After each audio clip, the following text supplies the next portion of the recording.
Hello everyone. अच्छा बच्चे, हमने अभी तक डिपेंडेंट ब्रांचेस का हमने पूरा केस बेटा डिस्कस किया। आज हम शुरू करेंगे आपकी इंडिपेंडेंट ब्रांचेस। हेडिंग जरा लिखना।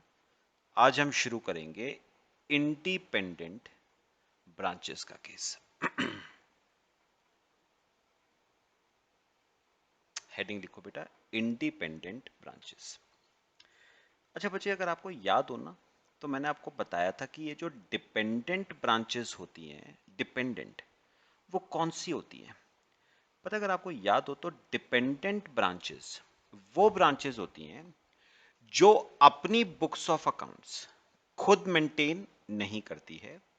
उनके बिहाफ पे उनकी ट्रांजैक्शंस का रिकॉर्ड अपने पास कौन रखता था बेटा? एचओ रखता था। और मेथड्स एचओ बेटा तीन फॉलो करता है: debtors method, stock and debtors method और होलसेल ब्रांच मेथड। अब बेटा, इंडिपेंडेंट ब्रांच, मुझे बताओ इंडिपेंडेंट ब्रांच कौन सी होगी जो अपनी बुक्स ऑफ अकाउंट्स खुद मेंटेन करेगी। ठीक है, तो यहां पर लिखना independent independent branches are those who maintains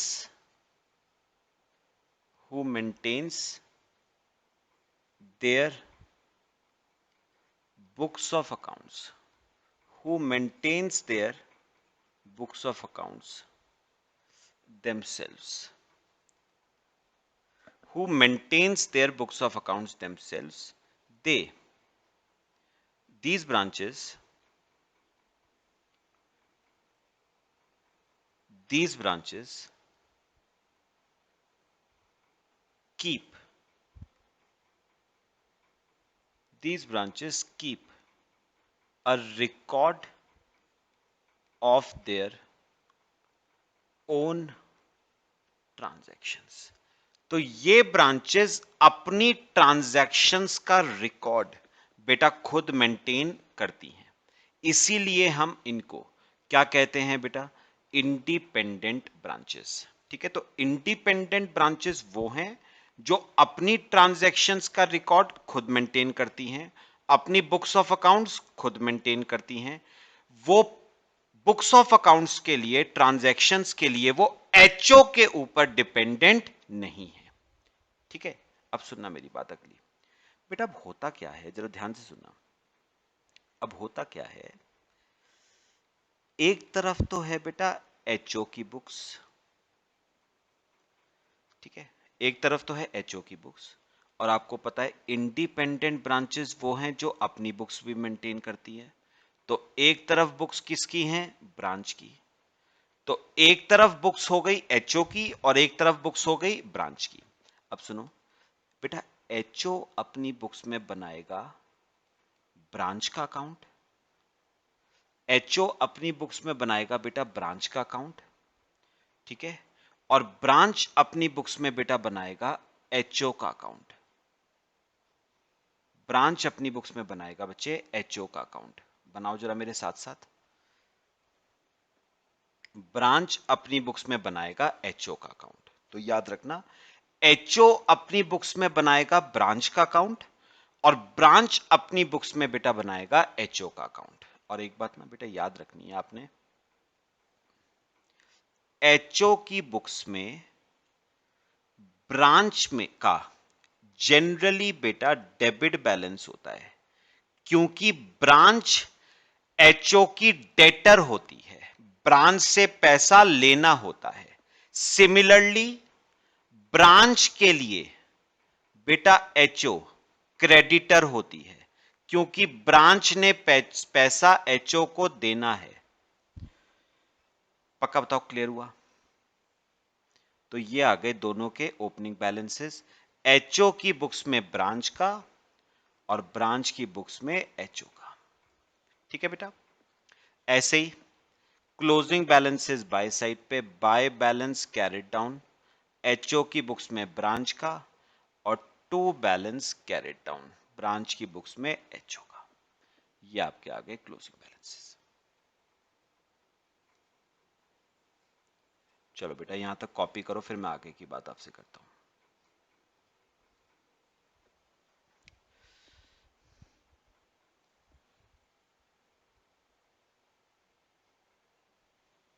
चलो बेटा मेरी बात सुननी है, एक लॉजिकल बात आपसे करूंगा, मेरी बात सुनो।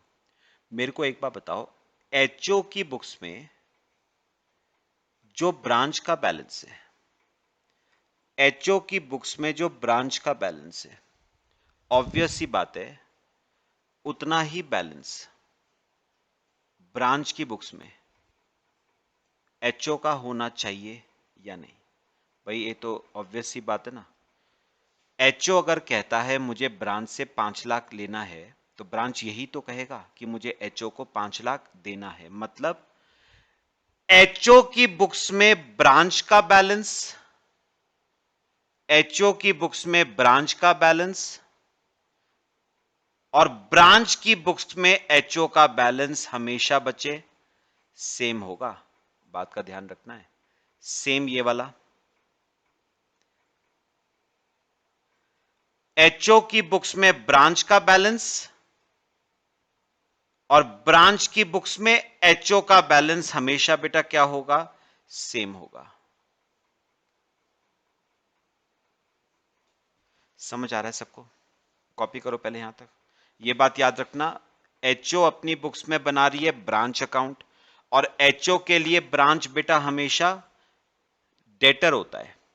एचओ के लिए ब्रांच हमेशा डेटर होता है, इसलिए डेबिट बैलेंस। और ब्रांच अपनी बुक्स में बनाएगा एचओ अकाउंट, और ब्रांच के लिए एचओ हमेशा क्रेडिटर होगा, इसलिए क्रेडिट बैलेंस। और याद रखना, एचओ की बुक्स में ब्रांच का बैलेंस और ब्रांच की बुक्स में एचओ का बैलेंस हमेशा सेम होगा। अगर मैंने आपको 5 लाख रुपए देना है तो आप यही कहोगे कि मुझे 5 लाख लेना है। बात समझ आई सबको? अब मैं आपसे बात करूंगा, क्या ये बैलेंसेस क्या ये बैलेंसेस कभी डिफरेंट हो सकते हैं क्या? ऐसा हो सकता है कि एचओ की बुक्स में ब्रांच का बैलेंस और ब्रांच की बुक्स में एचओ का बैलेंस टैली ना करे? हो सकता है बेटा। हमें डिस्कस करना है क्या क्या रीजंस हैं डिफरेंसेस के, रीजंस फॉर डिफरेंसेस। क्या क्या रीजंस हैं डिफरेंसेस के? What are the reasons for differences?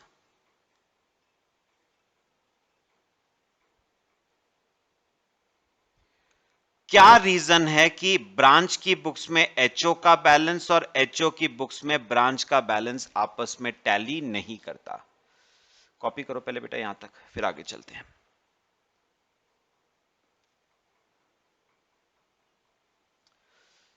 बेटा इसके ना प्रोबेबली, इसके बेटा मेनली दो कारण है वैसे क्यों ये बैलेंसेस आपस में टैली नहीं करते हैं। और इसके मेनली बेटा दो रीजंस पता है क्या है? एक रीजन तो है गुड्स इन ट्रांसिट, या आप कह लो स्टॉक इन ट्रांजिट।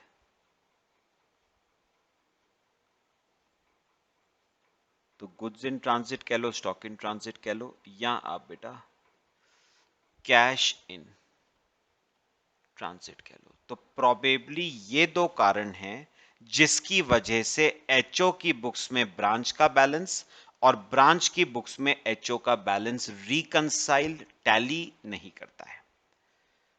करो बेटा कॉपी, फिर मैं आपको समझाना शुरू करता हूं ये दोनों रीजन। करो कॉपी। देखो ए पॉइंट, पहला रीजन है गुड्स इन ट्रांसिट। ध्यान से समझनी है बेटा मेरी बात। गुड्स इन ट्रांसिट, तो पहला रीजन जिसकी वजह से एचओ की बुक्स में ब्रांच का बैलेंस और ब्रांच की बुक्स में एचओ का बैलेंस रिकंसाइल नहीं करता है वो है गुड्स इन ट्रांसिट। आओ एक एग्जांपल से जरा इसे करके देखेंगे।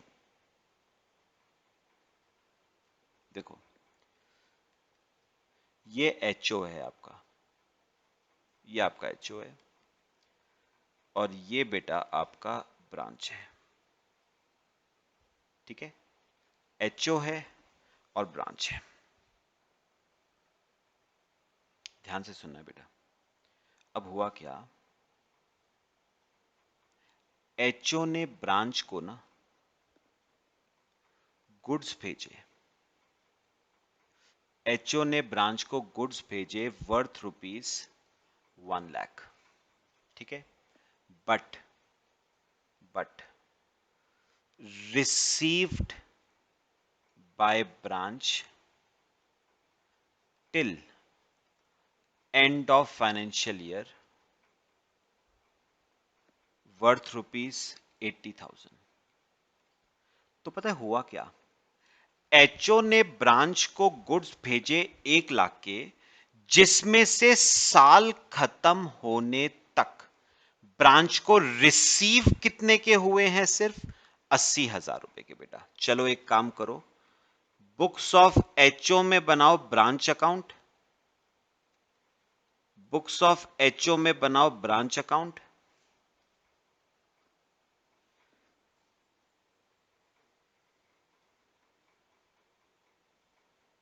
ठीक है, बुक्स ऑफ एचओ में बनाओ बेटा ब्रांच अकाउंट, और बनाओ बुक्स ऑफ ब्रांच में,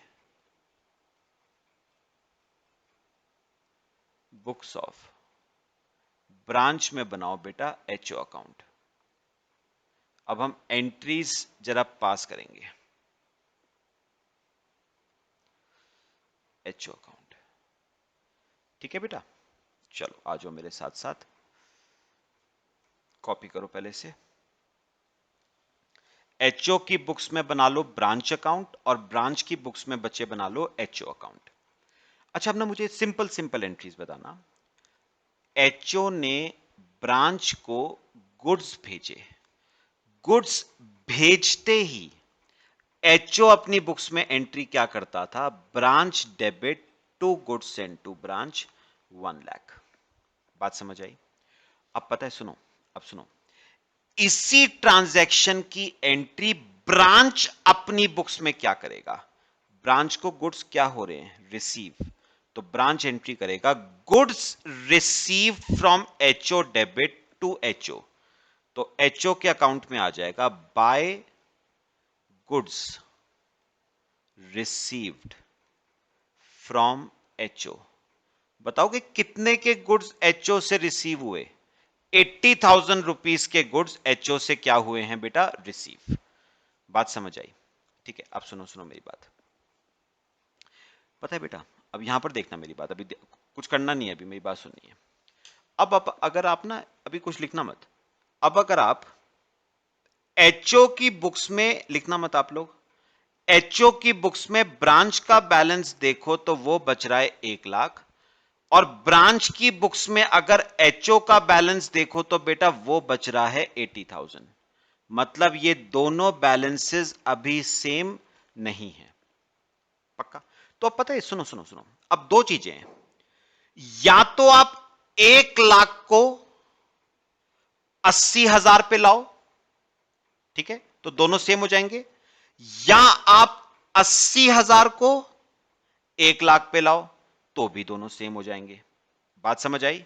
तो मेरे को दोबारा से बताओ, एचओ की बुक्स में अभी कुछ नहीं लिखना है, एचओ की बुक्स में ब्रांच का बैलेंस 1,00,000 है, और ब्रांच की बुक्स में एचओ का बैलेंस 80,000 है, मतलब ये दोनों बैलेंसेस अभी तक बेटा सेम नहीं है। अब दो बातें हैं, दो बातें क्या, या तो आप 1,00,000 को 80,000 पे लेके आओ, यानी एचओ की बुक्स में जो ब्रांच का बैलेंस है उसको ब्रांच की बुक्स में एचओ के बैलेंस के बराबर लाओ, या फिर आप एचओ अकाउंट का जो बैलेंस है वो किसके बराबर लाओ, ब्रांच अकाउंट के बैलेंस बराबर। पहले बताओ ये बात समझ आई बेटा? अब हमें क्या करना है वो मैं आपको बताऊंगा, हमें क्या करना है, ध्यान से मेरी बात बेटा सुननी है। सुनो बेटा, बहुत ध्यान से मेरी बात सुनिए। बेटा पता है एक बात याद रखना, रूल जो है ना, रूल रूल क्या कहता है कि रेक्टिफिकेशन की एंट्री, रेक्टिफिकेशन की एंट्री हमेशा रिसीवर करता है। रेक्टिफिकेशन की एंट्री हमेशा रिसीवर करेगा। अब मुझे एक बात बता दो जरा इस केस में बेटा, रिसीवर कौन है? एचओ ने तो गुड्स भेजे थे ना, तो एचओ तो बेटा सेंडर हो गया ना, एचओ तो सेंडर हो गया। गुड्स रिसीव किसको होने थे? ब्रांच को, तो ब्रांच है रिसीवर। तो याद रखना रेक्टिफिकेशन की एंट्री कौन करेगा अपनी बुक्स में? ब्रांच करेगी, क्योंकि ब्रांच रिसीवर है। बात बताओ समझ आई? अब क्या एंट्री होगी वो हमें देखना है। कौन करेगा पहले बताओ रेक्टिफिकेशन की एंट्री? कौन करेगा बच्चे बताओ रेक्टिफिकेशन की एंट्री? ब्रांच करेगी अपनी बुक्स में, क्योंकि ब्रांच रिसीवर है। अब सुनना, मुझे बताओ अगर ये 20,000 के गुड्स ब्रांच को रिसीव हो गए होते तो ब्रांच अपनी बुक्स में क्या एंट्री करता? Goods receive from HO debit to HO. अब क्योंकि नहीं रिसीव हुए तो बस एक काम करना बेटा, गुड्स रिसीव फ्रॉम एचओ की जगह goods in transit debit to HO कर देना। तो रेक्टिफिकेशन की क्या एंट्री बन गई बेटा? By goods in transit. तो बस गुड्स रिसीव फ्रॉम एचओ की जगह goods in transit debit to HO कर देना। अब देखो दोनों का बैलेंस 1 लाख आ गया। Bye balance carried down, HO की बुक्स में ब्रांच का बैलेंस 1 लाख और ब्रांच की बुक्स में एचओ का बैलेंस, वो भी बताओ कितना आ गया बेटा? 1 लाख। और दोनों के बैलेंसेस आपके क्या कर गए? टैली। दोनों के बैलेंसेस आपके कर गए टैली।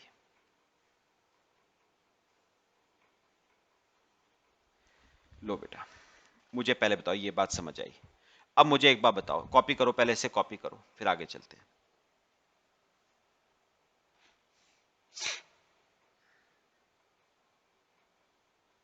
कॉपी कर लो इससे।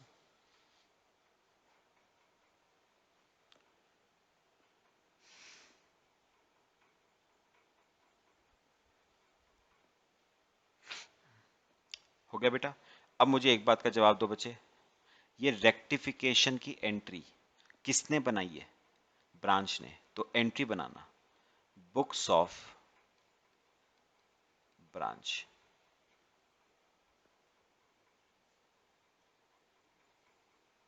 Books of branch. चलो बेटा बताओ क्या एंट्री बनाई ब्रांच ने अपनी बुक्स में? Goods in transit debit to HO. कितने रुपए से? 20,000। बस ये रेक्टिफिकेशन एंट्री हो गई, जो किसको बनानी पड़ेगी अपने बुक्स में बेटा? ब्रांच को बनानी पड़ेगी।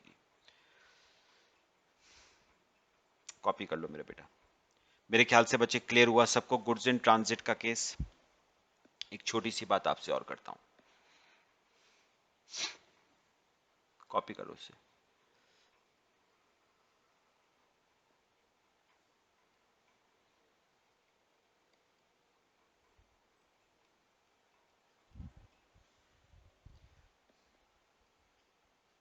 बेटा पता है कई बार क्या होता है, सुनो, कई बार क्या होता है, क्वेश्चन कह देता है कि जो रेक्टिफिकेशन की एंट्री है ना, वो रिसीवर नहीं करेगा। वैसे मेरे को बताओ नॉर्मल रूल क्या है? रेक्टिफिकेशन की entry is always passed by the receiver. ठीक है, तो याद रखना rectification entry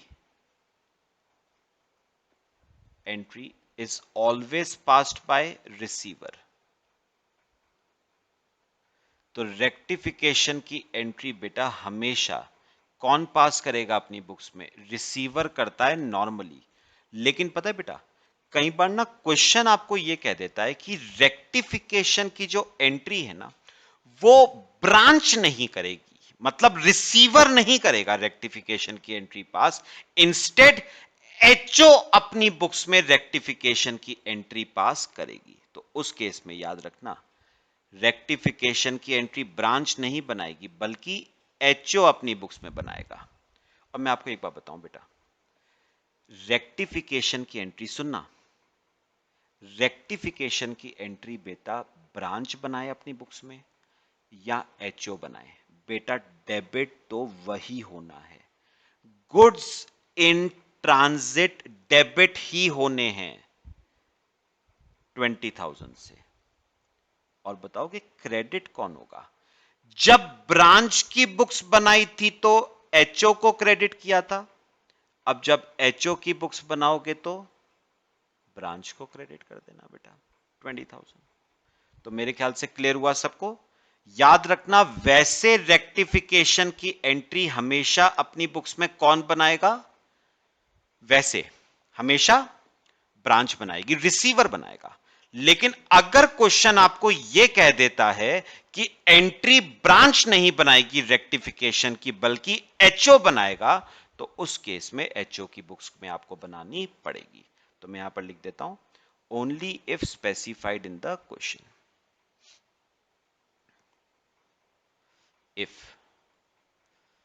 specified in question, अगर क्वेश्चन में बेटा मेंशन्ड है तो ये ट्रीटमेंट होगा, नहीं तो हमेशा रेक्टिफिकेशन की एंट्री रिसीवर ही करेगा बेटा, अब चाहे वो एचओ हो चाहे ब्रांच हो। बाद में को बताओ, समझ आई सबको? कॉपी करो बेटा, फिर मैं आगे चलता हूं आपसे सेकंड रीजन पे। एक एक वर्ड लिखना है बेटा।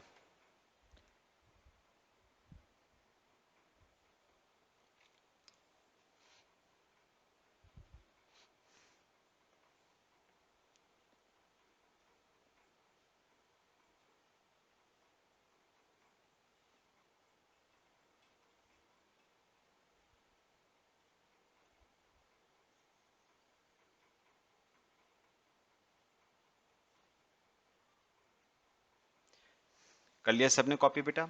ये तो हो गया बच्चे पहला रीजन जिसकी वजह से डिफरेंस आ सकता है। अब करते हैं सेकंड रीजन।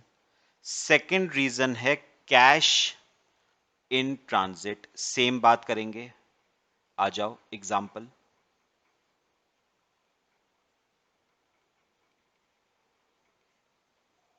एचओ ब्रांच,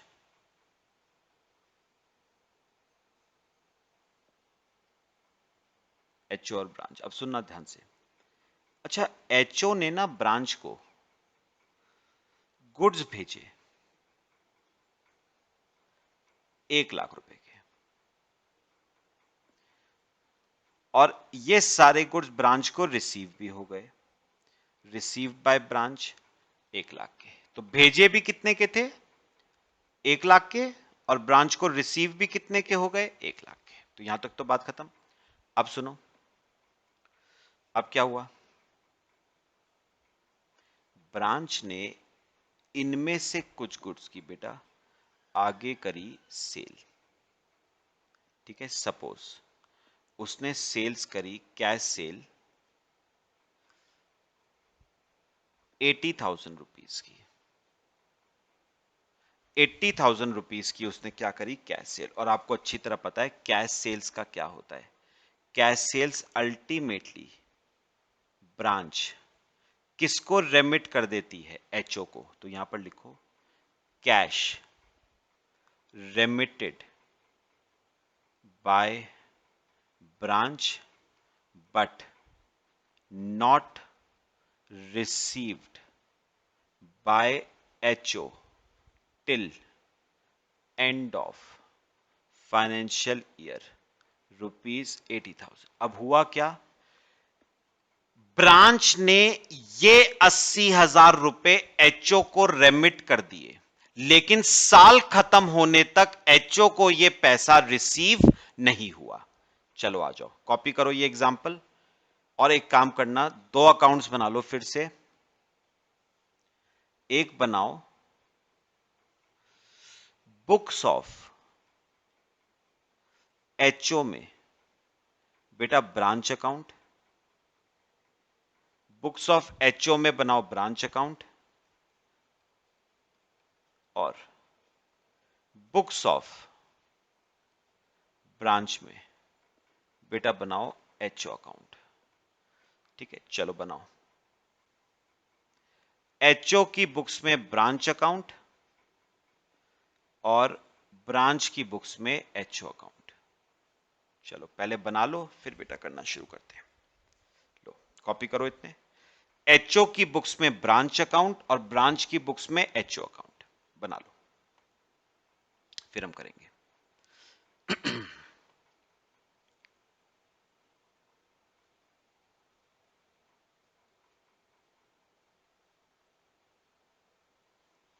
करें बच्चे? चलो एंट्रीज की पोस्टिंग करते हैं। चलो मुझे एक बार बताओ, एचओ ने ब्रांच को गुड्स भेजे, entry branch debit to goods send to branch 1 lakh.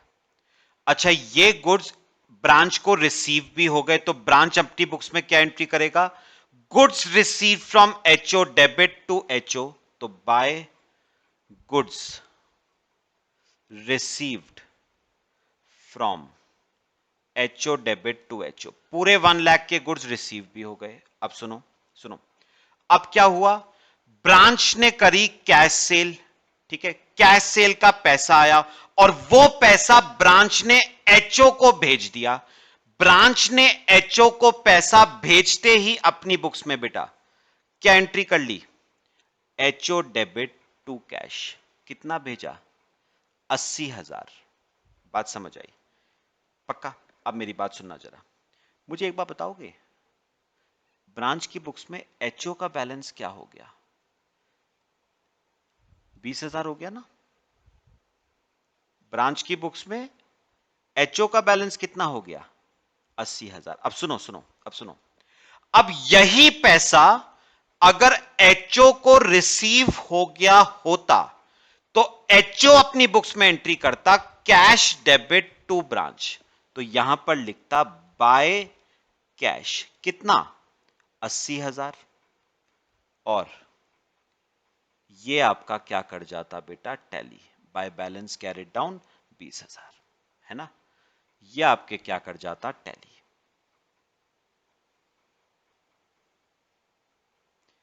ये बेटा आपका टैली कर जाता।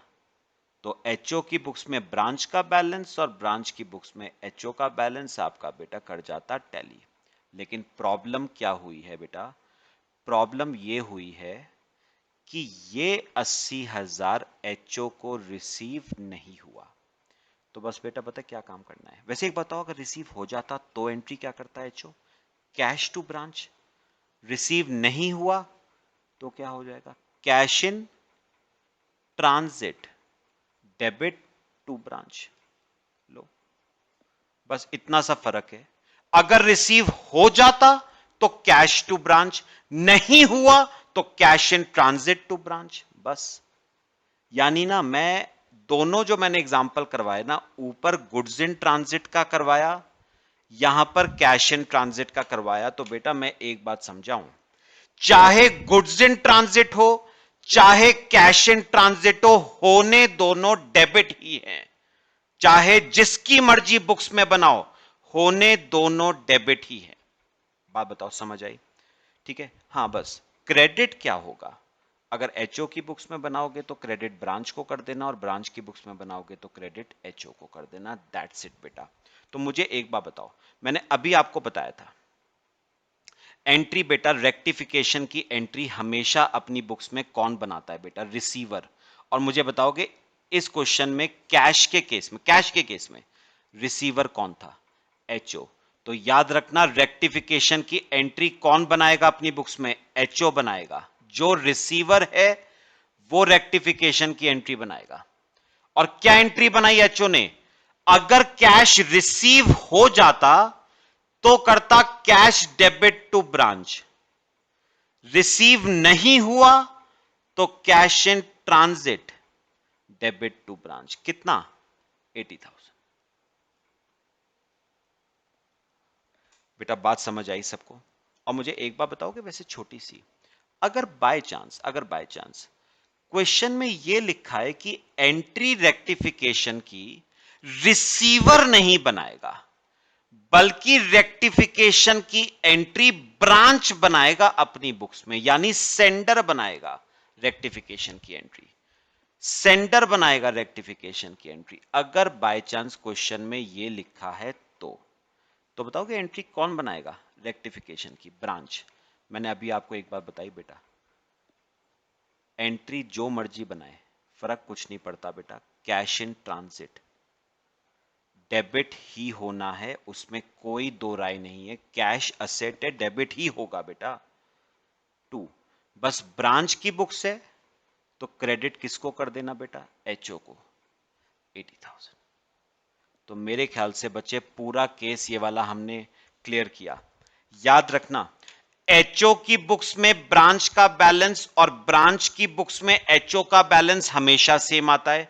अगर सेम नहीं है तो पॉसिबली कारण दो हैं, गुड्स इन ट्रांजिट और कैश इन ट्रांजिट। एक बात याद रखना, एंट्री वैसे बताओ नॉर्मली एंट्री कौन बनाता है? रिसीवर बनाएगा हमेशा। गुड्स के केस में रिसीवर ब्रांच होगा और कैश के केस में रिसीवर एचओ होगा। रेक्टिफिकेशन की एंट्री हमेशा रिसीवर बनाएगा, और रिसीवर की बुक्स में बेटा चाहे गुड्स इन ट्रांजिट हो चाहे कैश इन ट्रांजिट हो, डेबिट ही होना है। अच्छा, अगर एचओ रिसीवर है तो क्रेडिट ब्रांच, अगर ब्रांच रिसीवर है तो क्रेडिट एचओ। पॉइंट बताओ बेटा, समझ आया सबको? ठीक है, कॉपी कर लो, बाकी हम बच्चे नेक्स्ट क्लास में डिस्कस करेंगे। ठीक है, कॉपी कर लो इसे।